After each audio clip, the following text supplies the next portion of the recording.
Tonight we're going into the trees.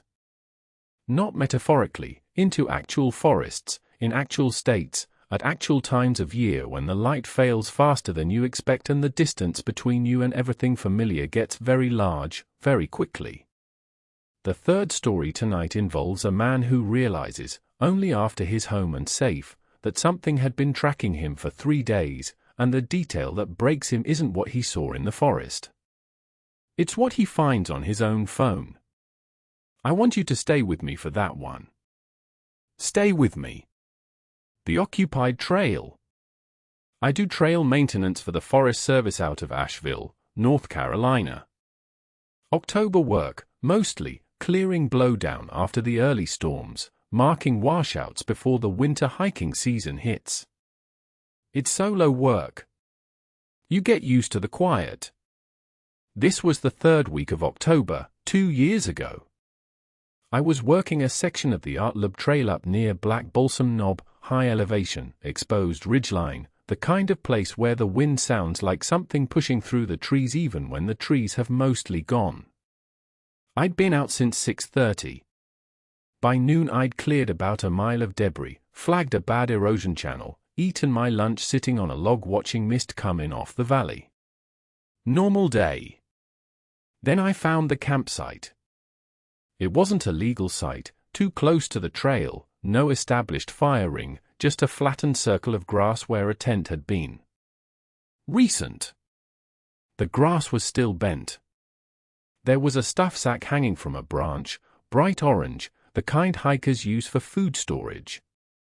But it wasn't hung high, it was hung at head height. Like whoever did it didn't know why you hang food, just knew that you did. I noted it in my log and kept moving.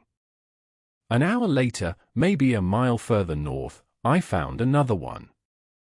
Same setup. Flattened circle, stuff sack at head height. Different color, green this time. The grass here was even fresher. I radioed it in. Dispatch said they'd note it, probably a through hiker who'd moved on. I agreed. I kept working. At around 3:15, the trail bends east around a dense stand of Fraser fir. The trees coming close on both sides, canopy drops low, and for about 40 yards you're essentially in a tunnel of branches. I've walked that section probably 60 times. I stopped in the middle of it. There was a stuff sack hanging from the branch directly above the trail. Not to the side. Above the center of the path. Red. Hanging at exactly the height where a person walking through would brush their face against it. I stood there for a moment. The forest was doing that thing it sometimes does, where all the ambient sound just stops. No wind. No birds. The mist had come down to the tree line. I reached up and took the stuff sack down. Empty. Clean. Not used for food at all, no smell, no residue. Just a clean orange bag placed where someone walking the trail would have to touch it. I looked back down the trail the way I'd come. Then ahead. Then into the trees on my left, which were close and dark and absolutely still. I don't know what I expected to see. I didn't see anything. I finished my section, walked out to the trailhead, got in my truck. Drove down to the ranger station in Brevard and described the 3 sites. The ranger on duty, older guy, 20 years in that district, looked at my log sheet for a long moment without saying anything. Then he said, "What color was the last one?" I told him red. He nodded slowly. He said they'd look into it. He didn't write anything down. I've been back on that section for time since. The campsites are gone. No trace. But last spring, a volunteer crew reported a stuff sack hanging over the trail in that same fir stand. Orange. Like it had been put back. That next story came from a family camping trip, and sometimes the most unsettling things are the ones your children notice before you do. What my daughter heard first. My wife and I took our kids to Olympic National Park the summer my daughter was 4 and my son had just turned 7. End of July. We were staying at the Hoh Rainforest Campground, Loop B, Site 14, if you want to look it up. I remember the site number because I've thought about this trip a lot since. The Hoh is not like other forests. If you've been, you know. The moss hangs so thick on the branches that the trees look soft. The canopy closes out most of the sky. Sound travels differently in there, absorbed and redirected at the same time, so you can hear water running somewhere close but never find it. We arrived late afternoon, set up camp, made dinner on the camp stove. The kids were wound up from the drive from Port Angeles. My son wanted to see elk. They're all over that valley, massive Roosevelt elk, and we'd already passed a herd near the visitor center. My daughter was tired. She fell asleep in the camp chair before it was fully dark. My wife put her to bed in the tent around 8:30. I sat with my son by the lantern for another hour, looking at his field guide, him asking questions I mostly couldn't answer. Then we turned in. I'm a light sleeper. Always have been. At some point in the night, I checked my watch when I woke up and it was 2:14 a.m. My daughter was sitting upright in her sleeping bag. Not crying.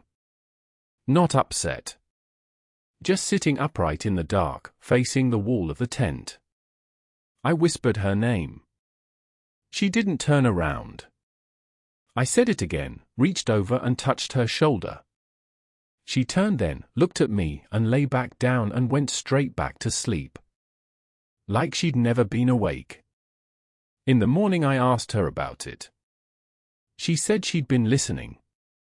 I asked her what she meant. She said the man was talking and she was trying to hear what he was saying.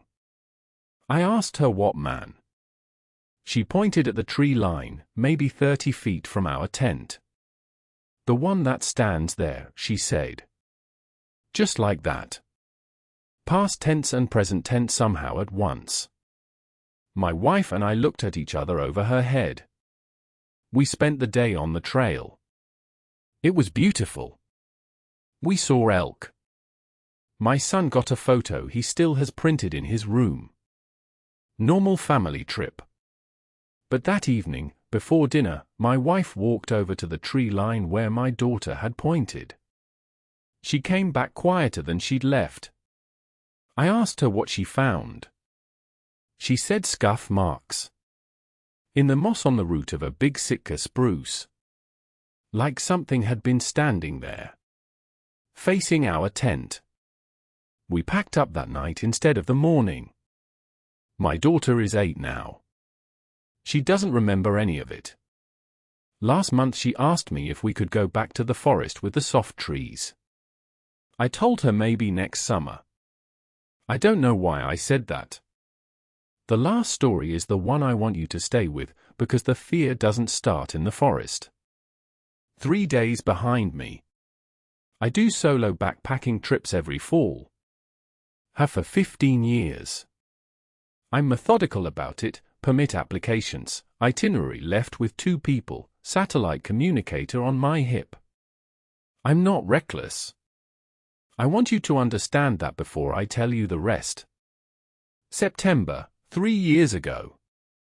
I was doing a 6-day loop in the Boundary Waters Canoe Area Wilderness in northern Minnesota, portaging between lakes, camping on designated sites, the whole thing.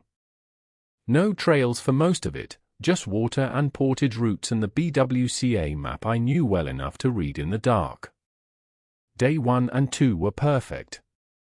Cold nights, clear days, the kind of trip you describe to people and they think you're exaggerating how beautiful it was.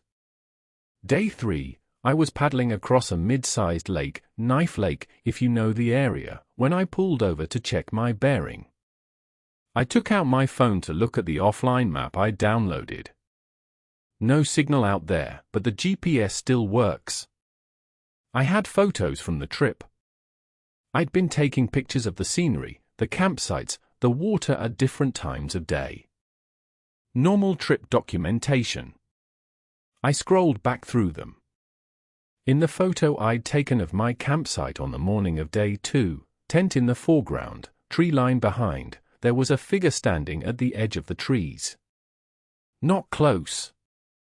Maybe 60, 70 yards back. Partially obscured by a birch trunk. But standing there. Facing the tent.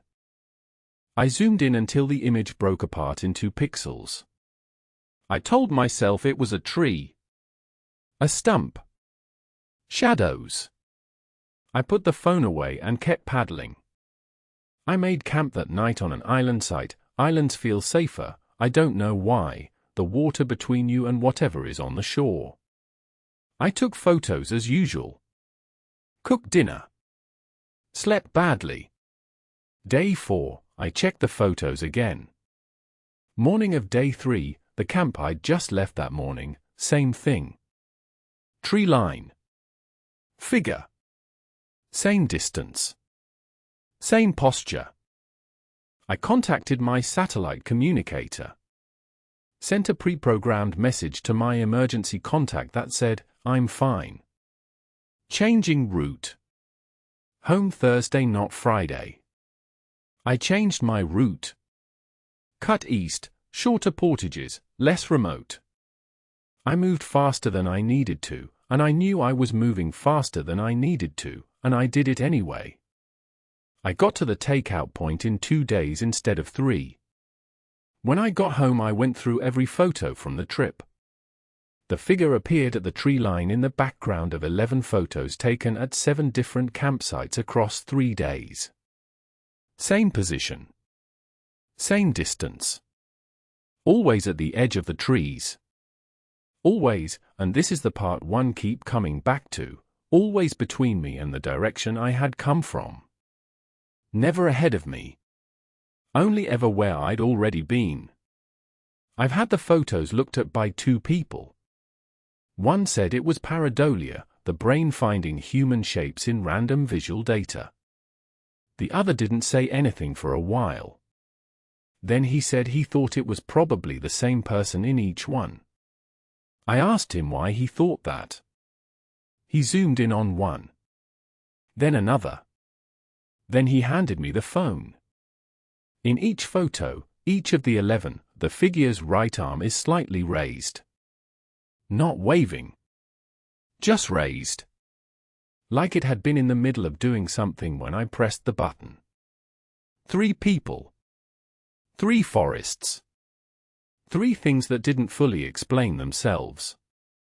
That's what the trees do, I think, they give you just enough to be certain something happened, and not enough to ever close the door on it. I want to ask you something tonight, and I want you to answer honestly in the comments. Have you ever been somewhere in nature, a trail, a campsite, a tree line at dusk, and had the distinct feeling that the distance between you and safety had quietly become very, very large? Tell me about it below.